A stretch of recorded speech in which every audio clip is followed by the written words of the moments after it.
Welcome back to another episode of the Whiskey House Pub House, where apparently Brian thinks you might get too much of Brian. Don't get tired of me.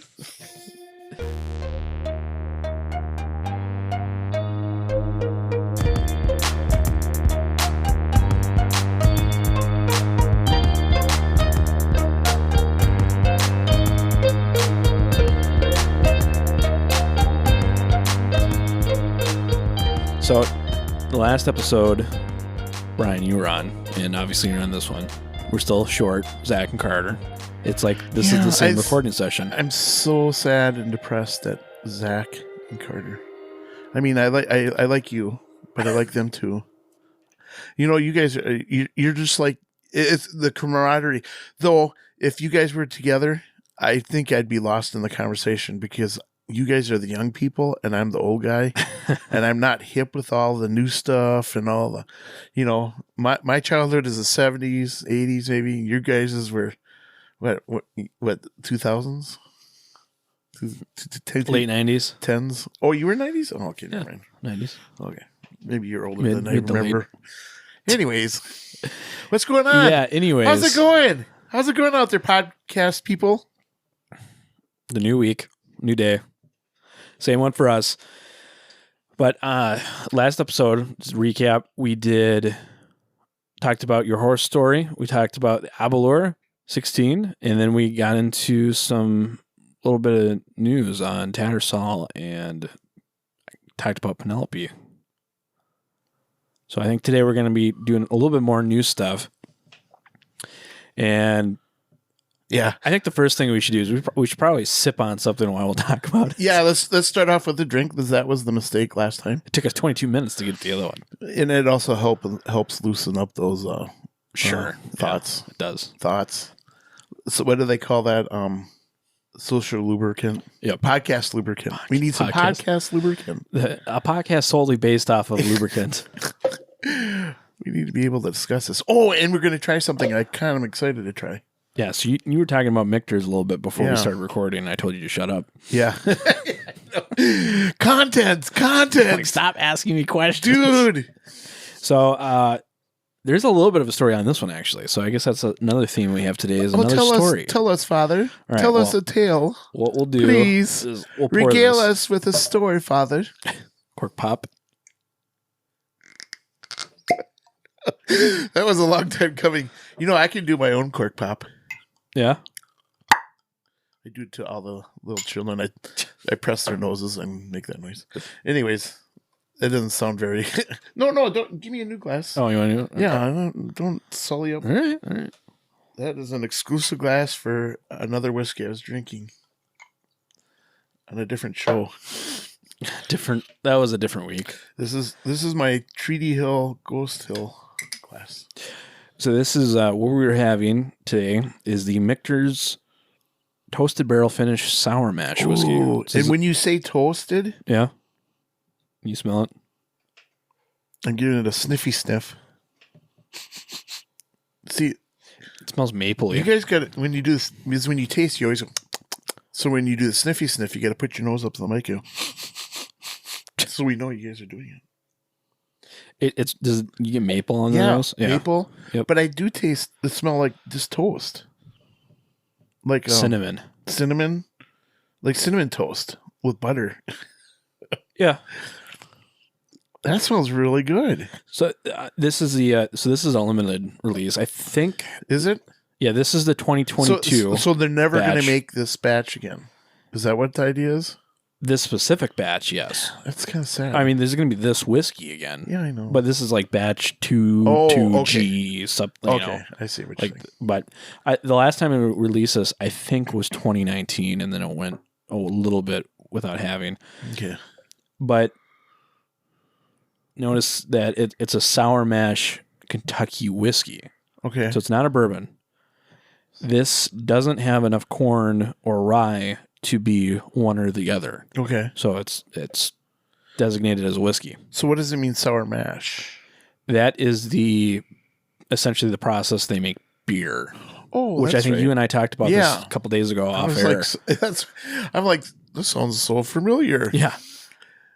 Okay, regale me again. So sour mash is... Because when you say sour mash... It sounds special, right? Yeah. Or, it kind of is? Yeah. Yeah. It's not. Okay. It's a process that's practiced by 90% of the whiskey industry. Okay. What it is when you're, you replace the word mash with beer. So just, if I say mash, it's a beer, essentially. What they're doing is when they are making the beer, they have these big fermenting tubs. Okay.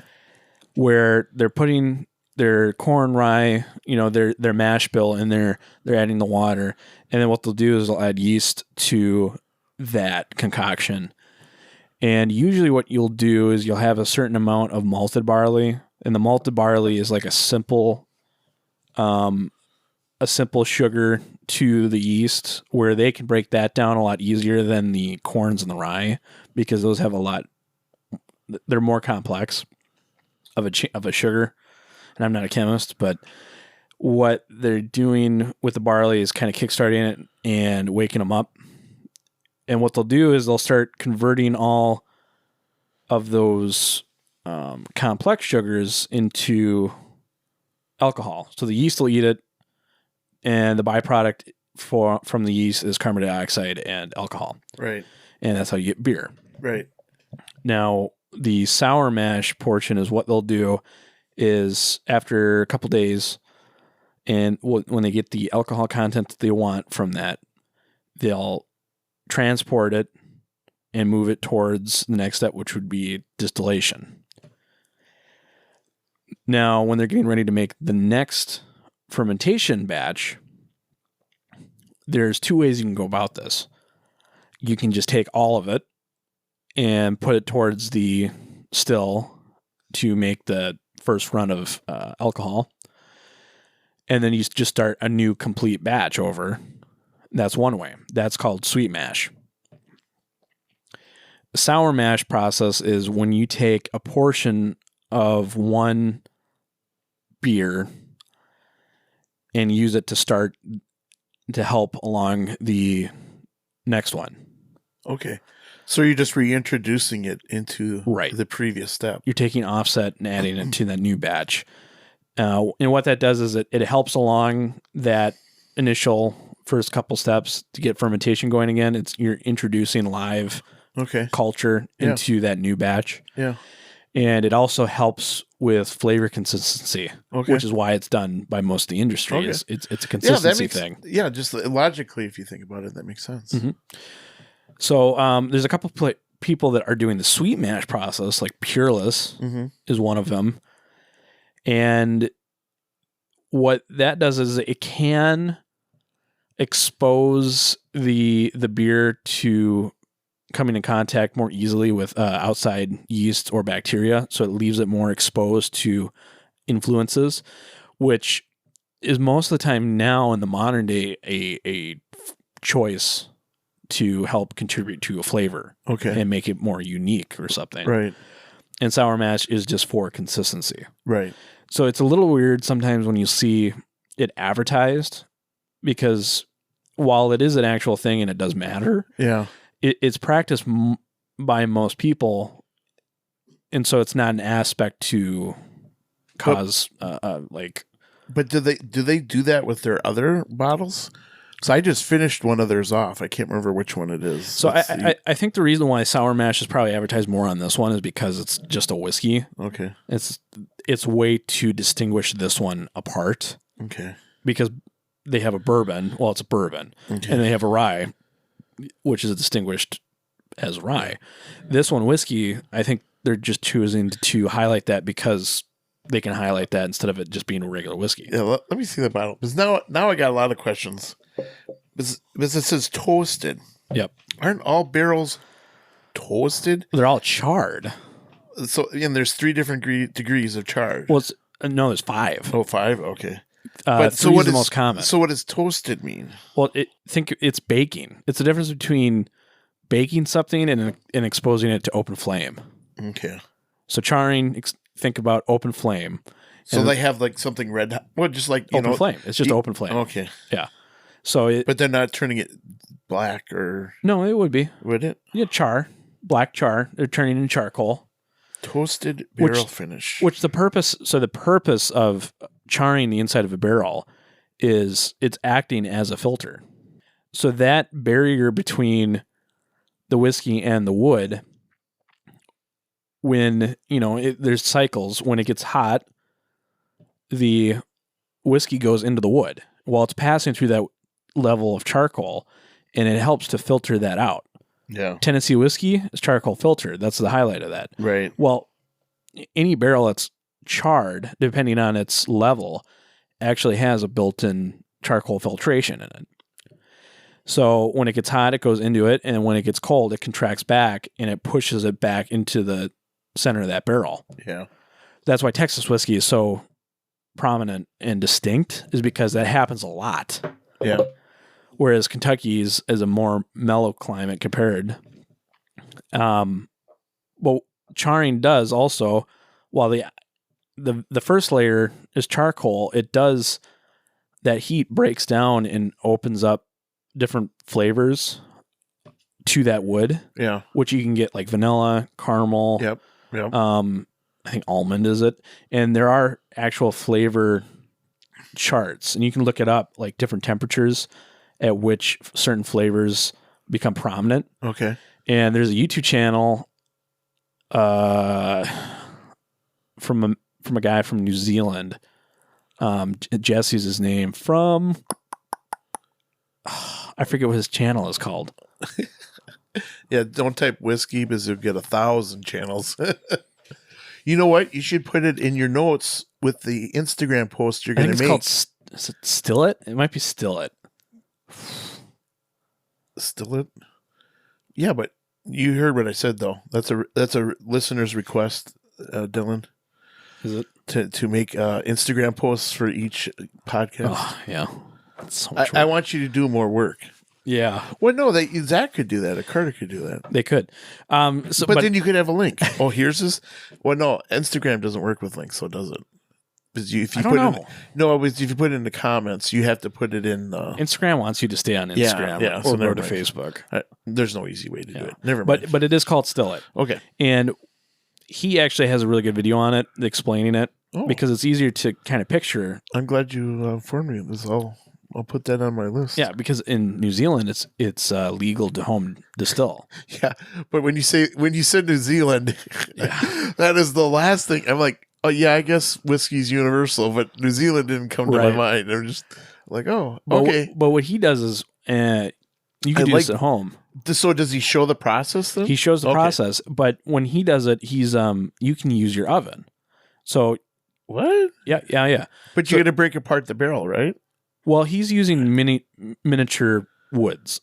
So he's using about or is he doing staves or something? He's doing staves. So it's about 3 to 4 inches long. Oh, it's a cube. Or it's a rectangle size, but it's like 1 inch in circumference or something like that. Okay. So they're little pieces. And what you can do is he puts them on a cookie tray, and I think he wraps them in tin foil so it holds the heat in. Yeah, and then they won't burn up right away, though. Exactly. You retain the heat. Okay, yeah. So you can put them in the stove or your oven and for a certain amount of time. Yeah, it's like putting lasagna in. You put the tin foil on top so you don't burn the cheese. That's true. Cooks through.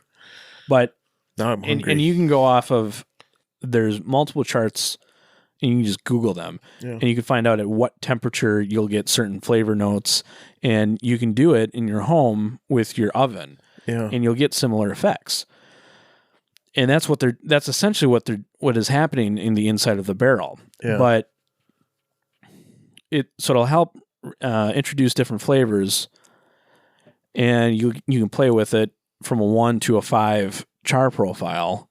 But then there are also barrels that are just toasted, so they're exposed to infrared heat, not direct heat. Do they call it toasted? Yeah. Okay, so toasting is below charring. Okay, but see, to me, almost like I was wondering if that was a marketing term, because when you say toasted, and then when I was smelling it, I was smelling toast. You know what I mean? But it's not bread, not yeast toast. Right. I guess it could, but it's a sweetness, and so that is a term in the industry. Is toasted. Well, Woodford Reserve Double Oak, I think, is toasted barrel secondary. So they're not actually toasting is just it's before that level 1 charring. So you're not getting any of that dark char to it. It's just a toasting, which is essentially I guess it's kind of like microwaving the barrel where you're introducing infrared heat, but it's not actually burning the outside. So it's penetrating and you're baking it at a controlled temperature. Right. And it'll introduce more of these vanilla caramels to it than you might get into a level 3 charred barrel. Right. So what did you say Woodford, the double barrel is... The double oaked, I believe the second barrel is toasted and not a char. Okay, I didn't know that. And then Peerless has a toasted barrel. There's a lot coming out recently. I think Chicken Cock just released a Kentucky whiskey. It's not a bourbon, but it's got double oaked as the prominent. Well, that's so how I learned about it. Isn't that Treaty Oak? They use charred barrels, don't they? Well, everyone uses charred barrels. But you need that for bourbon. But you're saying toasted is what toasted, you're saying. Oh, okay. I see. Yep. Because that's what I'm going to say. Wait, hold on. Yeah, bourbon has to have new charred white oak. Right. So and then there's degrees to it. I guess technically you can't have a toasted new oak barrel and call it bourbon because it legally is designated as a charred barrel. Right. That makes sense. Okay. Can I taste? Did you taste yours yet? Oh, yeah. Go into it. Well, last time I just bombed it. So I didn't know if we were supposed to taste it together. And then, wait, hold on. Sound effects. Ooh. Oh, wow. It's 43% alcohol, so it's not that high. I taste something very distinct. It's very sweet. Really good. But I taste like apple. Am I tasting apple? Like a baked apple with cinnamon? Yeah, and I'm still tasting that cinnamon. Now that you say cinnamon, I can't get the cinnamon. I don't taste the toast anymore. It's nice and woody, but it's not over oaked. I have not really had this any other bottles of the toasted. But the story on this one. So this one I actually got from Ace. Wait, there's that story, how the acquiring of it. The acquiring of it. Oh, tell us, Father. So if you're really lucky and you spend enough money, they'll invite you to these tastings to spend more money. They got a suckers list behind the counter at Ace. And Dylan's the first one up there. I think they call it like valued customer list or something. But yeah, so sometimes that's a good thing too. No. You got to do it. Well, it goes into we talked about it last time. This is such a boom in bourbon right now. It's hard to find any allocated bourbons. And you really have to invest time into it. And so this is the best method I've found is, I like Ace. Yeah. Nothing bad with it. So I go there. Did you like it at the beginning? Because I told you in Brooklyn to go over there and you were like, eh. I can't remember. It's kind of overwhelming because it's like the shelves go straight up. And if you don't know what you're looking for, well, that's the thing. You can be overwhelmed. That's what makes Ace a little bit different is it's 80% whiskey. Yeah. Whereas a lot of liquor stores are not, Yeah, I know. Or they have the same. They're like 50-50. Jim Beam, Maker's Mark. They get your standard stuff and they don't have anything unique. Or you go to their Scotch aisle and all they got is Glenlivet, Macallan's. Right, Dewar's. Yeah. And then the one I always see is what's the monkey one? Monkey shoulder. Yeah, they always have monkey shoulder. Everybody has monkey shoulder. Monkey shoulder's good. It's good. blended malt. But it's like it's the entry level. Everybody's got kind of thing. Anyways, but what's the story? Tell us. I'm excited. Oh my goodness, I'm trying to get there. Anyways, now we're going to diverge into Pokemon cards. Sorry. Wait, I got to make some witty reference to a movie. Okay, go ahead. But so that, so I've been going there enough. So I ended up on their list that every once in a while they'll hold a tasting with a raffle for the right to purchase. Oh yeah, I see their Instagram posts. Yeah. That's what they post. So right? that's the normal ones. You can go in and, but you'll get a free entry. That's a normal one. So they'll do those every couple of weeks. There's a special one that only you're invited to? There is. If you'll end up on an email list. Oh. And they'll send you an email for a tasting event. Yeah. And do they have cheese and crackers? They did. Did they really? Wow, they had some food. It was just I suppose they kind of have to just to clear the palate. But so, Ace is good. They'll normally do like they had a. Do they have chocolate covered pretzels? But they had a. Because you bought chocolate covered pretzels to clear your palate. I did. I haven't had any yet. Did they clear your palate? I haven't had any yet. I don't know. I'm just kidding. Okay, back to the story. But so they normally do drawings. Then it's a fair method, but it's seldom will you ever get anything. Yeah, that's funny. Okay, go ahead, finish your story. Because I like it. It's a fair method. It's fair, but especially for those that keep winning it. But it sucks. Yeah. Wow. Yeah. Right. So you won the raffle, is what you're saying. Well, so the normal one. Yeah. Is you go there, you'll get a free entry. Yeah. And then based off of how much you spend, you'll get more entries. Okay. It's kind of typical. Yeah. And I actually did that one a couple of weeks ago, just a normal one, because they had a George T. Stagg. And I didn't win George T. Stagg, but... And there's a tier. Yeah. But you get, go there if you want some store picks, try the store picks. It's good. You buy it, you get more entries, whatever. Yeah. And this a couple weeks ago, probably 4 or 5 weeks ago, you get an email saying that Ace is holding a... Ace is the place for the hardware. They're holding a tasting event. I'm sorry. Every time you say Ace, I just think of the hardware. That's back from my childhood. Anyways, go ahead. And you have to pay money. So I think it was $70. But the guarantee is you're going to be able to try some stuff that you're not normally be able to buy. Yeah. So it'd be worth it to you then. Right. So you're paying for the tasting. Yeah. This is the way to look at it. And that's the best way to do it, because it's like, heaven forbid you invest in a bottle of something you're not going to like. So on this last one I got is, so I paid for the tasting. I knew what some of them were going to be. I didn't know the full list. Right. So we get there, and on their, behind the counter, they had the bottles that were going to be on the raffle for the right to purchase. They had, Four Roses, LE, Old Fitzgerald, 17 and a 19, Angel's Envy cast strength, and some other stuff. Which is, cool. The tasting that we got to do is we started on, they had a Michter's 10-year bourbon that we got to try. So, they do like a quarter of an ounce or something like that. And how was that? That's good. It was good. Okay. It's I just always worried about whiskey. So is it in one cask for 10 years? No, it's a batch. They batch them. Okay. Yeah. Well, that's what it is. Okay. So the Michter's 10's good. But what you get to find out is, how good are these bottles? Because you hear about them, and of course you can buy them for hundreds and hundreds of dollars at secondary market or whatever. Mm-hmm. So it's nice to know what they actually taste like. And the Michter's 10 is pretty good. And so I've had that before, and you're like, oh yeah, it's good. It's nice. Nothing to, it's a good thing. And if you can get it for retail, it's amazing. But you would not want to pay secondary for it. And then the next one we did, the tasting was the Old Fitzgerald 19-year. Okay. Which is a wheated bourbon, bottled and bond, really cool looking bottle. And I think that was like the second time I've ever had it. And it's like, man, that's good. It's super viscousy and just super nice.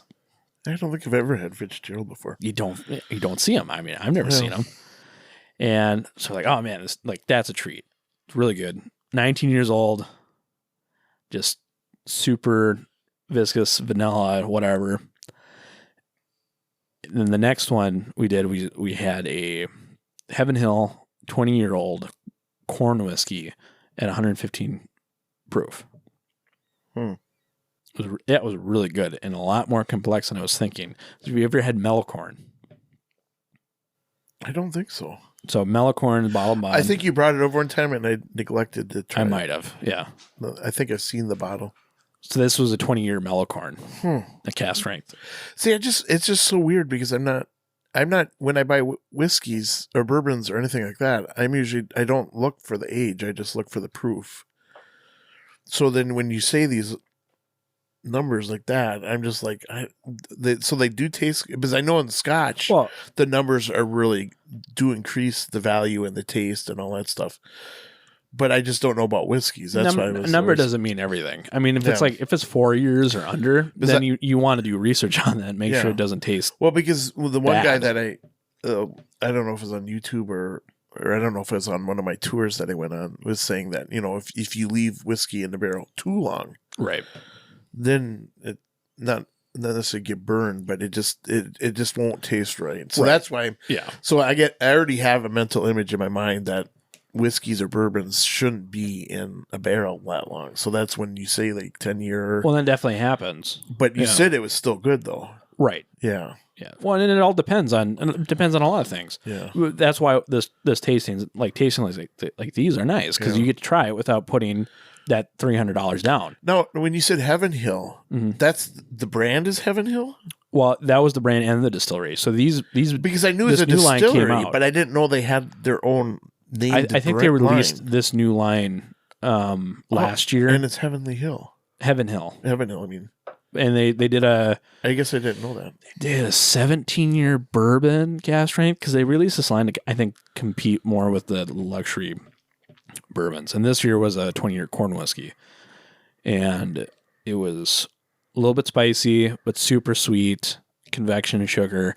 It was just good all around. I was really surprised. This isn't spicy, is it? This doesn't taste no, spicy. Not really. No, it's not hot either.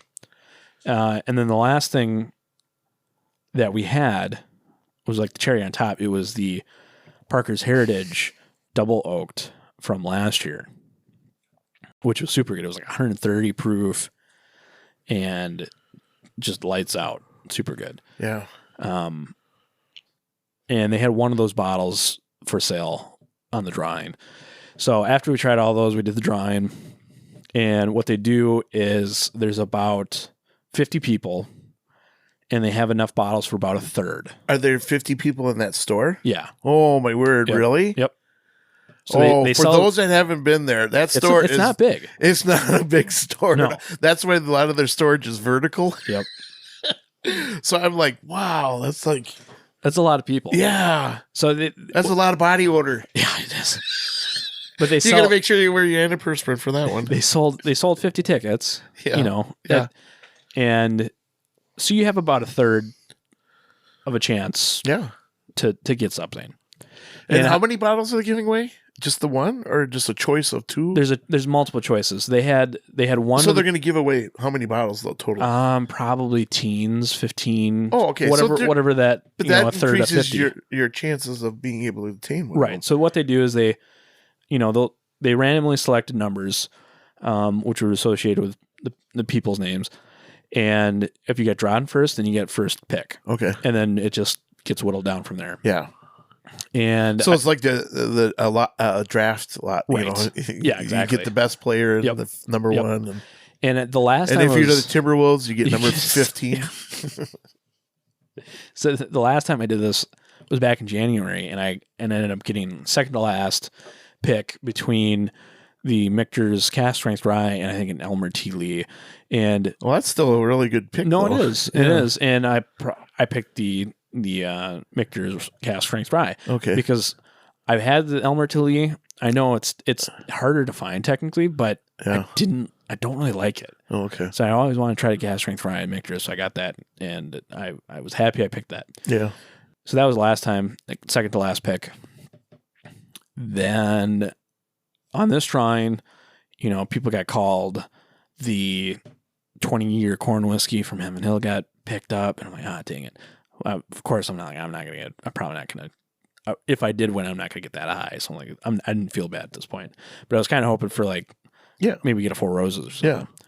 Yeah. And then you get it. Oh, go ahead and finish. Sorry. I want to know about this Four Roses. I didn't know. Well, so they had the Four Roses LE, I think, from this last year, and then I wonder if that's before. This Four Roses was one of the distilleries I stopped at, and I wonder, is it one of theirs that they had an absolutely wonderful one, but it's in-state only, and it's only available on Wednesdays, and not every Wednesday. The cast strength single barrels? I don't know what it is. It was just really good. It was super good. So it's like, so I wonder if it was. These were the 2022 small batch limited editions and the 2021 small batch.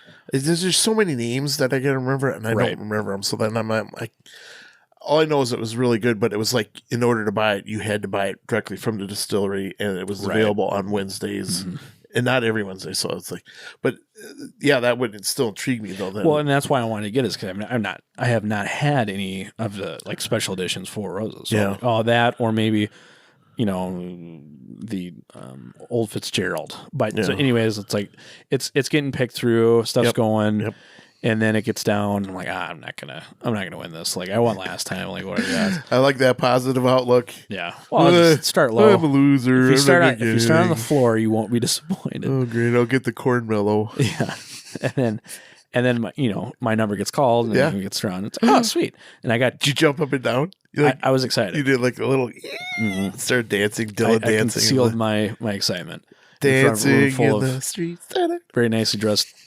Businessmen with me in flannel and a hat. Were they really? Oh yeah. People were talking about it's like I already got one of these, but I'll use it for my clients or something. And it's like, I'm like, I just want one because that is funny. So they're not true. They just have money. Yeah, they're not buying it for the love. They just got money and the prestige of having. Right. Hey, look what I got. Yep. Look what I got. So I got called second to last again.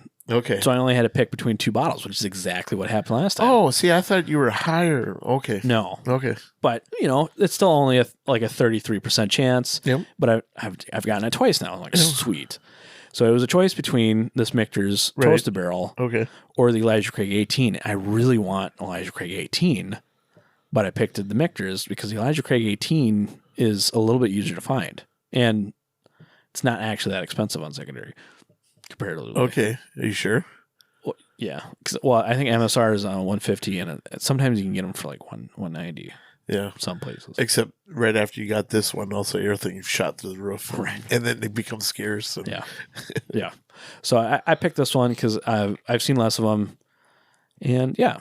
So that's kind of the story. Yeah. Is Michter's, is that becoming a really popular brand? Because, it's been popular for a bit. My local liquor store, sometimes they'll have Michter's in there. Have you had the American?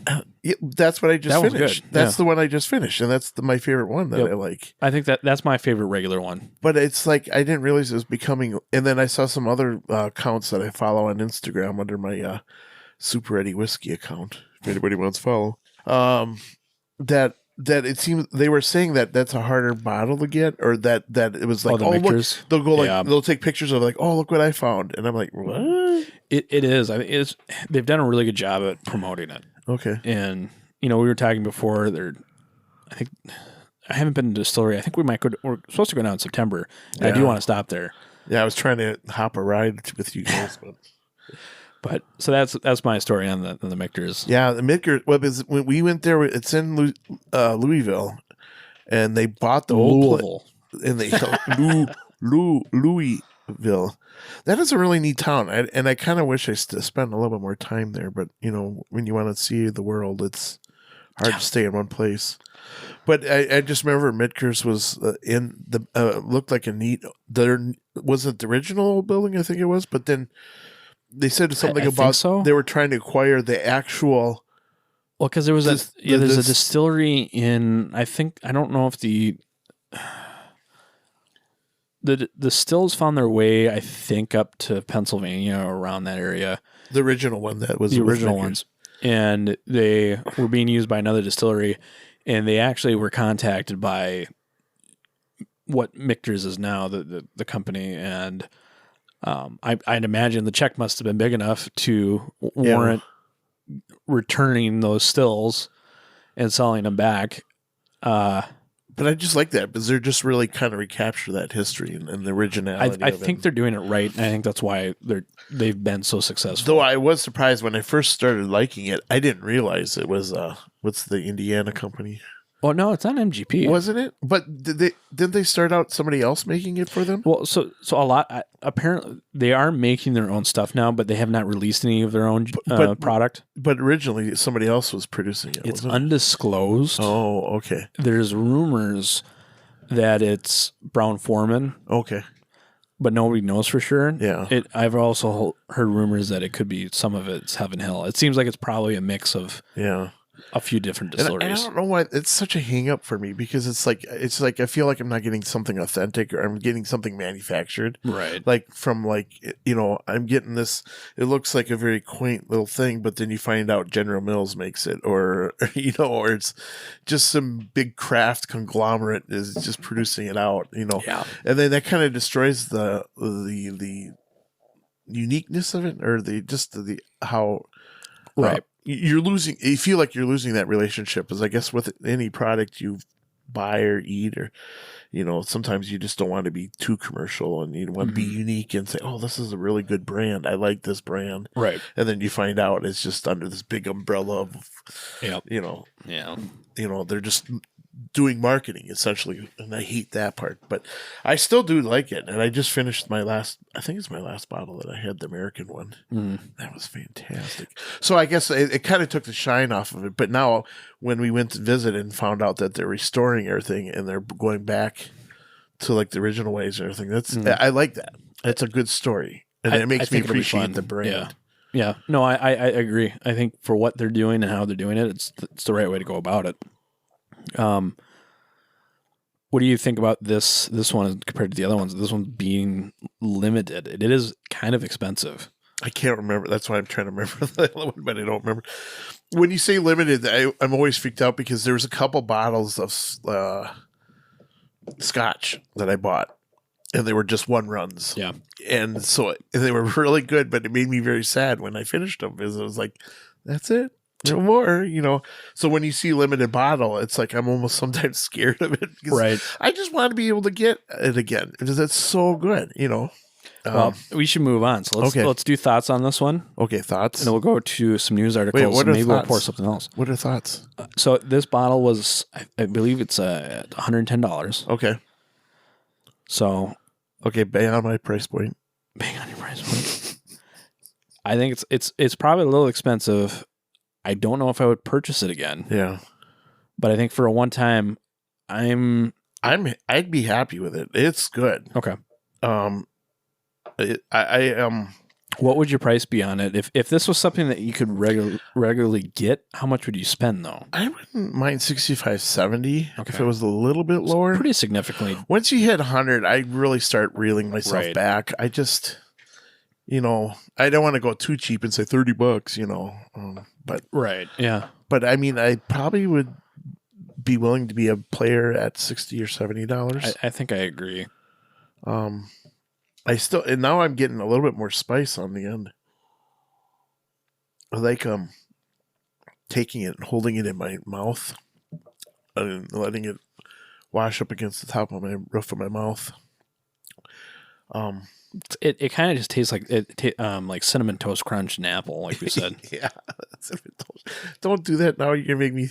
That's the funny thing. Is like that's the other thing with you guys. Whenever once you say one thing, then that pops into your head, and then you can't get rid of the thing. So it's almost like you should write down what it tastes, and then you can and then show each other. Yeah, like okay. But now it's like, that's all I taste is Captain Crunch. All right. Well, I think that was a good conclusion on that. Mm-hmm. So we're going to go to a news article. Okay. But before that, Oh. We have empty glasses. Oh, okay. So I'm going to give you a choice between a couple bottles for what we're trying. Okay. And then we'll go into the news. Okay. The news. So your first choice. By the way, you need sound effects. You need a soundboard. I do need a soundboard. If anybody wants to donate a soundboard to this fine podcast. So your first choice for sipping, we have a Yellowstone store pick. Oh. From... Yeah, baby. Yeah, baby. From... Terry's Triple. I forget where I got this. I don't know if that's the store. What do you mean? It's on the label, right? Yeah. So that's the store. right? I don't think Terry's Triple was the store. Is it a Fergo? Unless it's not a counterfeit whiskey. No, I think it was like Lakeside. Wait a minute. Lakeside Liquor, but it's a single barrel. It's cast strength, 115 proof. So that's option 1. Okay, I like the 115 proof. Yep. I find the higher proof I like. I don't know why, just the way it works. Option 2 Oh, is from Texas. yeah, it's a clinky clink. It comes with its old bling. It does. It has a bolo tie. It is a bling. TX. It's a belt buckle. No, it's bolo. Is it? It's a bolo tie. Oh, it is. It looks like a big Texas belt buckle. It's got a bolo tie in the bottle. Oh, that's hilarious. It's a TX. See, you can take bourbon. a picture of this and put it on your Instagram. I can. That is so cute. Okay. TX bourbon, the bottle and bond. It's a single barrel. Okay. I haven't opened that one. Hey, do we got another choice? Yeah, we have one more. You're teasing me. This is, we're going to have to do another podcast after this. We talked about this one in the last one, episode with you. Oh, kill me now. I have my bottle of Jefferson's Ocean Cask Strength. Oh. Voyage. This is Voyage 21. Oh, I can't remember what Voyage one was on. I think it was 21. Was it? It was the other one. Oh. This was the first cast strength, maybe? Other than like 1 or something? Yes. Did you buy that Total Wine? I think so. Maybe. Were we together when we bought it then? No, I think we got it at the same place, though. Okay. I think separate times. It's just one of those things you're walking around and it's like, oh, look, cast strength. I did just pick up a bottle of Octomore, too, a 13.3. Oh, you remember when we were going to go do the Octomore tasting? Yeah. We were supposed to go. Where were we supposed to go? We ended up at Whiskey Inferno. Lakeville or something. We went to Whiskey Inferno, and it was one of the sister restaurants, wasn't it? Right. And then, like, the toilets were backed up, or they had water problems, or something dumb. and they canceled it. Like they're I don't know. It was weird. Hey, I got an empty Blanton's bottle out of it. Oh, yeah? I made it. It's up in the corner there. Wow. It's the one I finished. All right. Which one are you picking? We gotta get into the articles.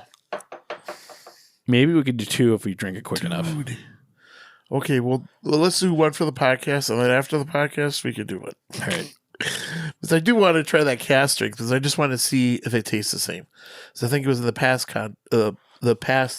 podcast, I went to Brick and Bourbon restaurant in Eden Prairie, and I had it there, and it didn't taste the same way that I remember. But then whiskey always tastes different. Yeah. It just, one day it's great, one day it doesn't. Depends on what you eat. If you're drinking water, if you're drinking, what is it, Red Bull? Doesn't matter. I'm interested in the bolo tie one. All right, the TX bourbon. The bottle and All right, bond. the bottle and bond bourbon. What's the proof on that one? 100. Bottle and bond. Oh yeah, good point. And then the Yellowstone's what? 110? 115. 115? 57%. No, let's do the TX. TX. All right, we'll do TX. I don't think I've ever had a single barrel TX because they sell a lot of. I have a barrel proof I got from Don't Texas. they sell a lot of blends though? Yeah, they have the blended one. Yeah, but that's the one I always see because my local liquor store has the blends, and I think my Total Wine too. Yeah, the cast strength I got was pretty good. I haven't had this one at all. Okay, it's got the wrapper on it still. Ooh. From way back in February when we went down to Texas.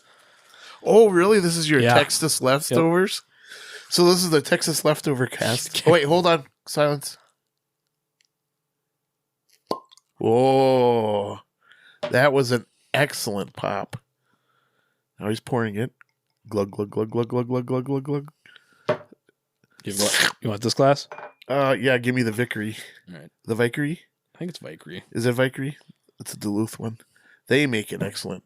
Well, they have a blended Scotch whiskey one that I really like. It's almost I should have water.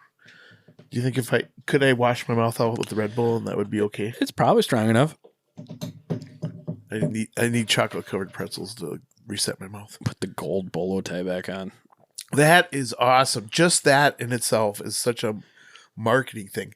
So I don't know. I haven't had it on the episode. I think I'll probably have it on some of the reviews episodes I've been doing. Mm-hmm. While I was down in Texas, I got a bunch of the special, like once a year releases of the peated single malt that Balcones does. They do peated too? Oh, it's so good. So that's going to be our news article about Buffalo Trace having. And that's a good segue. Or do you want to go into it or do you want to taste it? Oh, we taste it, but that's a good segue. into the Okay, news anyways. article. Yeah, I just had an article, and it just says Buffalo Trace releases peated bourbon. And this is an experimental peated bourbon. This is the 26th release of the brand's experimental collection, created to push the limits of innovation in American whiskey. So when you say peated, Right. you say peat, I say no. I'm just kidding. When you see peated, I think Scotch. Right. Yeah. And I'm just like, at what point do you draw the line that, okay, wait a minute, are you still an American whiskey, or are you just trying to make yourself to become a Scotch, or you know what I mean? I'm just like, right. And I understand experimentation, but it's but it's peated bourbon, right? Yeah. So what's the grain that Scotch uses? It's the barley. So they're peating the barley portion of the bourbon, which is probably only around the 5 to 12% range. Yeah. The use of peated malt is rare in American whiskey production.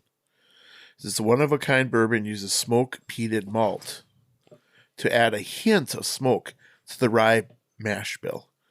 And I'm not a big rye guy either. I'm not totally rye. And I always thought I was weeded bourbons, but I'm finding out I'm not a weeded bourbon as much as I thought either. Distilled for 10 years, Nearly charred 10. white oak. Well, it's 45%. Oh. They said this is the 26th release of the experimental line. Yeah, but I mean, experimental meaning not necessarily peated though. All 26, no. It's just their brand. They get to do things under that they wouldn't normally do. Like Woodford has their line and stuff, and other distilleries. So I'd be curious. Obviously, we don't have it. Otherwise, we'd be trying right now. Hints of leather, mahogany, cocoa beans, light smoke, brown butter. Brown butter is really good. I make these cookies with brown butter. Yeah. It's very good. And a toffee finish. Ooh, that does sound good. Ooh, the TX. But see, okay, so now, like, to get this, right, you have to go to the state. You'd have to go there, or no? Is it a national release? It's a national release, and some. It's probably gonna be a select. It says it's $47. Oh wait, hold on. Did you try it? It's pretty good. I've never had this many whiskeys in a row and liked each one of them. It's a little bit, and they're all different. It's got like a tea. Yes, like a wine. It's not wine, like a sour note. No, it's like a black tea finish to it. Blackberry. Blackberry. That's why it tastes a little bit. Oh, that is really interesting. It's woody and a little bit lemony. I didn't do the sound effect. And then I didn't do the sniffy sniff. There's a lot of fruit in that. Yeah, there is. But I get black tea finish on it. I love Texas. Yeah.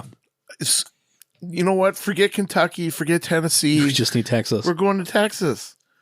It's unbelievable because they use, what is the red wheat down there and their aging process, the barrels. And I'm just like, it's incredible. The flavors, because, you get so honed in and thinking the whiskey comes to one place, but each state, well, even Yellowstone right. Where's that from? Well, it's Kentucky. Is it? Oh yeah. Yep. Okay. It's sourced, but maybe I'm thinking this blend is. Maybe I'm thinking of another. I'm not thinking of the TV show. Am I? Actually, that show made this really popular. Is that what it is? Yeah. They were also they jumped on the bandwagon, the popular bandwagon. But so, anyways, these are going to be released at $47 in 375 bottles across the U.S. in select retails and restaurants. And it just goes into talking about how blah blah blah. They released their 10,000th millionth barrel so far, and they just expanded, so they've doubled their production size. So in 12 years, you might see some stuff, and that's kind of it. So, I mean, my thoughts on this, I think it's gonna be cool. I know there have been other people that have done peated bourbons, but I don't think that any of them have done a very good job at distributing them. So I've not tried any. Well, to be perfectly honest, I'm not a big peated guy either. Because what are the peated scotches? Is it Lagavulin, Lefroy, Ardbeg, Bruichladdich. Bruichladdich does Octomore and Port Charlotte. And now is the Octomore? Yeah, that's okay. That's heavily peated. I mean, I like some, but it's not one of my favorites. But Bruichladdich, I know that. Well, the one I like that theirs is the non-peated, right? The classic Lottie. Yeah, that's what I like there. But and I did get. I was at a friend's house, and which one did he have? And I sort of liked it, but I still go gravitate to the sweet. So I don't know if I'd like this or not. But I guess, well, and they say here, I mean, it's still going to be, for the most part. See, the other thing is Buffalo Trace doesn't disclose their mash bill, so you don't even know how much peated barley they're using. Right. It goes back to it. It's like, well, that's a huge point because it might be that 5%. So the question is, how much impact is 5% barley having? Yeah. It just say that, it's not breaking the rules of bourbon. Right. Because 95% of their experiments stay within the confines of traditional making. Right. Because to be bourbon, it has to be 51% corn. So, okay. So they have experimental. Do any of them become the actual product, or is it just they stay experimental? That I'm not 100% sure, because I'm trying to remember. I've never had any of their experimental. I mean, it's hard enough finding Blanton's, Buffalo Trace even. Dude, someone needs to go to Kentucky. Yeah. Where are the Gabrielsons? Get that. Get the minivan warmed up. If you're one of the 25 Spotify listeners, send us a sample. But I mean, so I'd be super curious to try it. Yeah.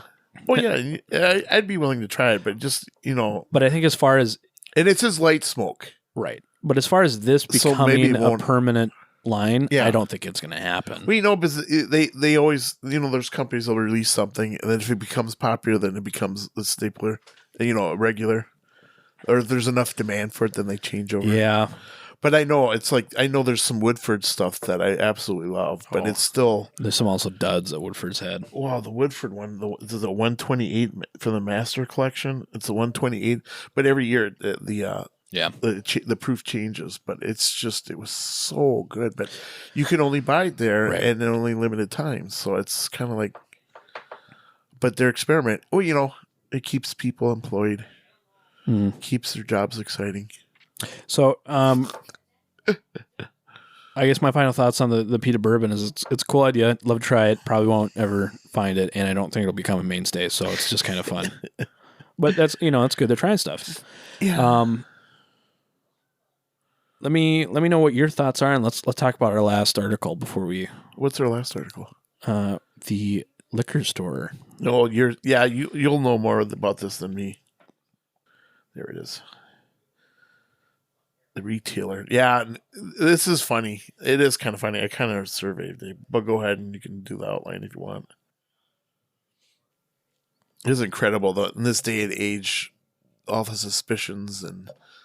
So I think it was, I don't know how long it's been, but the Justin's House of Bourbon there was a headline that they were raided by government and TTB officials.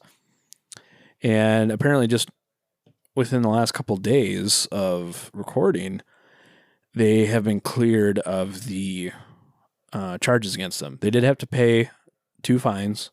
They were, I think, fined $1,500 for not having proper paperwork and another $1,500 for essentially not stalling, but it was another $1,500 for not having the paperwork within 48 hours. So, but the other charges, they were dropped. So, and if you don't know what was going on, they were raided on charges of fraud of counterfeit bottles, meaning Blanton's, as well as the suspicion of illegally transporting whiskey. Because they do have warehouses in D.C., because D.C. doesn't fall under the same rules as a lot of other states for shipping Yeah. because it's, it's a federal territory. Isn't Justin's House of Bourbon? Isn't their That's in Kentucky. But that's their claim to fame, isn't it? Like rare old whiskeys, right? And so that's where the problem comes in. But it wasn't on those. It was only on it was on Blanton's that that people were suspicious about possibly being counterfeit because they were from, I think Finland or something, but they were from Europe. Really? So that was the concern, is if they were counterfeit. Like maybe they were originally shipped over there and then they got shipped They back? They were export bourbon bottles that they purchased to import back for legal sales. Yeah. But there was a concern that there was counterfeit going on. So that they checked all these, and when they found out that they were all legit, they were cleared. So essentially they got cleared. Oh, okay. So it's just miscommunication or labeling. Okay, because I thought maybe it was more like they were buying old Blanton's bottles and refilling them with an inferior product or something like that. Or I guess that maybe that's what's. So if they're coming from Finland, I guess that maybe that's what they were thinking too. I think it was Finland. I might be wrong on the location, but it was coming from Europe. That would be the concern, that they're not actually getting right. But I don't know. But it reminds me of a Law and Order episode where they were selling fake wines for a tremendous amount of money, and they found out. Dun dun dun. But you can read the quote from Whiskey Advocate. They talk about it, and the article's good, and it goes into depth. Essentially, it's good for the business. Yeah. So. Well, there you go. I didn't know that. I'm definitely going to visit there. Yeah, 2018, the passage of Kentucky's Vintage Distilled Spirits Law, which grants private citizens the right to sell old spirits directly to licensed retailers, both liquor store owners, restaurant, and bar owners. So that's where you could bring all your whiskey, can't you? Yeah, so in Kentucky, you can, as a private... You can't do that in any other state, right? because you need a liquor license. But as a private individual, you can go to Kentucky and sell to bars and liquor stores if it's a antique bottle. Oh. And I think what qualifies as antique is as long as it's out of distribution. So you can bring So it's this is Woodford Reserve. And you're going to have a limited supply, and you're not... It has to be out of circulation. Okay. So you could bring... go ahead. Yeah, you could probably bring last year's or 2 years ago Woodford, Kentucky, Woodford's batch proof. Because technically that batch is out of circulation, so you might be able to do that. Strawberry shortcake. Oh yeah, I just tasted. Sorry, everybody. I just tasted it and held it on my tongue. I got a little strawberry shortcake or something. Oh wow, that was really good. Okay, sorry. So certain things you do, and then you can buy bottles from Justin's House Bourbon. Okay, so that's it's nice. It's just it's a cool thing that you can do. Yeah, but yeah, I got 2 old ones up behind you. I got old Johnny Walker. It's called Swing. Counterfeit ones? Well, no, they're from the 60s, but unfortunately my father opened them up, so I don't think they're... I tried to taste them, and I don't know if I've had Swing. Yeah, it's really... Those bottles are old, nasty. The cork was kind of dissolving in them, so I think they're past their prime, but... Well, you know what's starting to become past its prime? Probably this podcast, because it's almost at an hour. I thought, and I've been told that if it's over an hour, it's no good. Wait, what time are we at? 59, 1 hour now. No way. We're at 1 hour. Oh, it's so much fun to talk with you. No wonder you guys have so much fun. But you know what? The 2 podcasts I did, there's no movie references. Yep. There's no Pokemon card talk. Yeah, well, I mean, there's no... There has been, technically. Where? But you. Oh, yeah. Bring it up. No, me trying to understand what the young kids talk about these days, and I just don't. I'm too old for that stuff. But yeah. I like playing with tech decks. Well, thanks for inviting me. Game Boy. You guys I'll clear the rest of the desk out, and then we can, all 4 of us could come back one time. Yeah, we should. That'd be fun. We'll have to come with a script so we can keep it under 29 minutes or something. Maybe we could do like a fast round, like we each have a point. And you all bring it. Hey, clip. You guys provide the script. I'll provide the editing. So, well, I use the app Feedly, and so I've been putting whiskey news in my Feedly account, and so every morning I check my whiskey news. Sometimes it's good, and sometimes there's not much there, but that is fine. And I always pass it along so you guys have something to talk about. All right. Well, so final thoughts on this episode. Oh, whiskey, pot, anything we talked about. I like both the whiskeys. They are different. I think if I had to choose between the two, I'd do the TX. Yeah, that one I really like. There's a lot of fruit to it. I don't know why, but it's just, and it feels light. The TX seems like it has more going on, actually. And it's Texas. Yeah, they got it. That's where it's at, people. And it's got a bolo tie that's the perfect size for small dogs. Oh, marketing. That's just like what's the other one that you told me? I think you told me that it has the key on it. Oh, Castle and Key. Castle and Key. Yeah. You know, that just having... Or no, it's Blade and Bow. Blade and Bow, and they got a number, and you got to collect them and all that stuff like that. That is cool. That is just cool. That bolo tie, that makes me think of my wife's grandfather, because he used to... The bolo tie. He used to wear bolo tie. He didn't believe in ties, but he believed in bolo ties. But awesome. Love the whiskey. Well, you know what I don't believe in? We got to get off this. You know why? Yep. Because I got to go try the other two. Exactly. And Brooklyn came home, so. Yep. All right. Well, that's going to do it for this episode of the Whiskey House Pub House. We'll see what next week brings us. Okay, everybody. Bye-bye.